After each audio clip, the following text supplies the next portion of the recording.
ಹಾಗಾದರೆ ಈ ಗ್ಯಾರಂಟಿಗಳ ಯೋಜನೆ ಯಾರಿಗೆ ಸಲ್ಲಬೇಕು? ಅಧಿಕಾರಿಗಳಿಗೆ ತಾನೇ ಕೊಡ್ಬೇಕು ನಾವು. ಅದರಲ್ಲಿ ಸರ್ಕಾರದ ಪಾತ್ರ ಏನಿದೆ ಅಂತ ಕೇಳಿದ್ರೆ, ಸರ್ಕಾರದ ಹಣ ಏನಿದೆ ಅಂತ ನಾವು ಮುಖ್ಯಮಂತ್ರಿಗಳನ್ನ ಕೇಳೋ ಥರ ಆಗ್ಬಿಟ್ರೆ ಕೇಳಬಾರ್ದು. ಇದರಲ್ಲಿ ರಾಜಕೀಯ ಬೆರೆಸಬಾರ್ದು.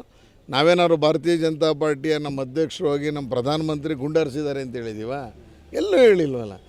ಭಾರತೀಯ ಸೇನೆಗೆ ಕ್ರೆಡಿಟ್ ಸೇರಬೇಕು, ಅದರಲ್ಲಿ ಎರಡನೇ ಮಾತಿಲ್ಲ. ಅದು ಎಲ್ಲ ಹಂತದಲ್ಲೂ ಅನ್ವಯ ಆಗುತ್ತಲ್ಲ. ದೊಡ್ಡ ದೃಢ ನಿರ್ಧಾರ ಮಾಡೋದು ಪ್ರಧಾನಿ ಮೋದಿ ಅವ್ರದ್ದಾನೆ ಎಲ್ಲ ವಿಚಾರವಾಗಿ. ಅಲ್ಲ, ಅದನ್ನೇ ಹೇಳಿದ್ದ. ಇವರು ಈ ಥರ ಬಾಲಿಶವಾದಂಥ ಹೇಳಿಕೆಗಳನ್ನು ಕೊಡೋ ಮುಖಾಂತರ ಪ್ರಿಯಾಂಕಾ ಖರ್ಗೆ ಪ್ರಾರಂಭದ ದಿವಸ ಎಲ್ಲಿ ಆ ಹೀರೋ ಅಜಿತ್ ದೋವಲ್ ಅಂತ ಕೇಳಿದ್ರು. ಇವತ್ತು ಮಾತಾಡೋಕೆ ಹೇಳಿ, ಏನು ಅವ್ರು ಹೊಡಿತಿದ್ದಂಗೆ ತೊಗೊಂಡೋಗಿ ಅಲ್ಲಿ ನಾಗರಿಕರ ಮೇಲೆ ಹಲ್ಲೆ ಮಾಡಿಬಿಡೋಕ್ಕಾಗ್ತಿತ್ತ? ಎಲ್ಲಿ ಹೀರೋ ಅಜಿತ್ ದೋವಲ್ ಅನ್ನುವಂಥ ವ್ಯಂಗ್ಯ ಆಡಿದ್ರಲ್ಲ ಪ್ರಿಯಾಂಕಾ ಖರ್ಗೆ, ಇವತ್ತೇನು ಮಾತಾಡ್ತಾರೆ ಅವರು? ಆಯಿತು, ಅವತ್ತು ಭಾರತ ಕೈ ಕಟ್ಕೊಂಡು ಕೂತಿದೆ ಅನ್ನುವಂಥದ್ದನ್ನು ಸಂತೋಷ್ ಲಾಡ್ ಹೇಳಿದ್ರಲ್ಲ, ಹೆಜ್ಜೆಜ್ಜೆಗೆ ಅಲ್ಲಿ ಏನು ಯಾರು ರಕ್ಷಣೆಗೆ ನಿಂತಿರಲಿಲ್ಲ ಅಂತ ಅಬ್ದುಲ್ಲಾ ಹೇಳಿದ್ರಲ್ಲ ಏನು ಉತ್ತರ ಕೊಡಬೇಕು ಅಂತ. ಅದಕ್ಕೇನು ಹೇಳ್ತಾರೆ, ರಾಜಕಾರಣ ಈ ಹಂತದಲ್ಲಿ ಮಾಡುವಂಥದ್ದಲ್ವೇ ಅಲ್ಲ.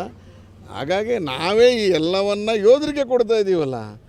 ನಾಳಿದ್ದು ಮೈಸೂರಿನಲ್ಲಿ ನಡೆಯುವಂಥ 17ನೇ ತಾರೀಕು ರ್ಯಾಲಿಯು ಭಾರತದೊಂದಿಗೆ ನಾವಿದ್ದೇವೆ, ರಾಷ್ಟ್ರದೊಂದಿಗೆ. 17 ಶನಿವಾರ 17ಕ್ಕೆ ಸಂಜೆ 4:15 ಮೈಸೂರಿನ ನಂಜರಾಜ ಬಹದ್ದೂರ್ ಛತ್ರದಿಂದ ಹೊರಡುವಂಥ ರ್ಯಾಲಿ, ಮತ್ತು ಅಲ್ಲಿಗೆ ವಾಪಸ್ ಬರೋಕ್ಕೆ ಯೋಚನೆ ಆಗಿದೆ.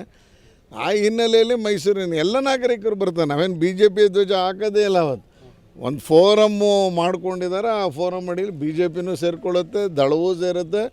ಕಾಂಗ್ರೆಸ್ಸಿನ ರಾಷ್ಟ್ರಭಕ್ತರು ಆ ರ್ಯಾಲಿಗೆ ಬರಬೇಕು ಅಂತ ಮನವಿ ಮಾಡ್ಕೋತೀನಿ.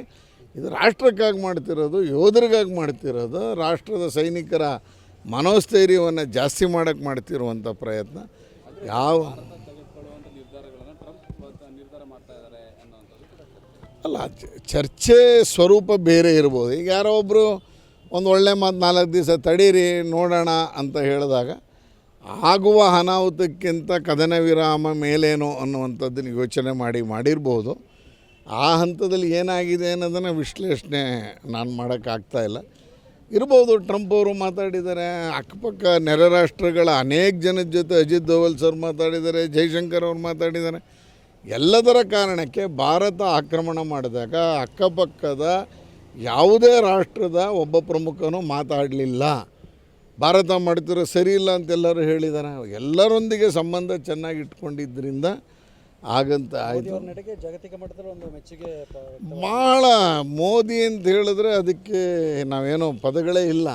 ಎಲ್ಲರೊಂದಿಗೆ ಸೌಹಾರ್ದ, ಆದರೆ ನಮ್ಮನ್ನು ಮುಟ್ಟಿದ್ರೆ ನಿಮ್ಮನ್ನು ಬಿಡೋದಿಲ್ಲ ಅನ್ನುವಂಥ ಗಟ್ಟಿಯಾದಂಥ ಕಠೋರವಾದಂಥ ನಿರ್ಧಾರ, ಮತ್ತು ಅದನ್ನು ಮಾಡಿ ತೋರಿಸಿದ್ದಾರೆ. 2 ಸಲನೂ ಮಾಡಿ ಆಗಿದೆ. ಹಾಗಾಗಿ ಭಾರತ ಅಂದರೆ ಬೆಚ್ಚಿ ಬೀಳುವಂಗಾಗಿದೆ. ಸ್ವದೇಶಿ ನಿರ್ಮಿತ ಇವತ್ತು ಎಷ್ಟು ಮಾಧ್ಯಮದಲ್ಲಿ ಬರಿತಾ ಇದ್ದಾರಲ್ಲ, ಸ್ವದೇಶಿ ನಿರ್ಮಿತ ಕ್ಷಿಪಣಿಗಳನ್ನೇ ನಾವು ಹಾರಿಸಿ ಮಾಡಿರುವಂಥದ್ದು.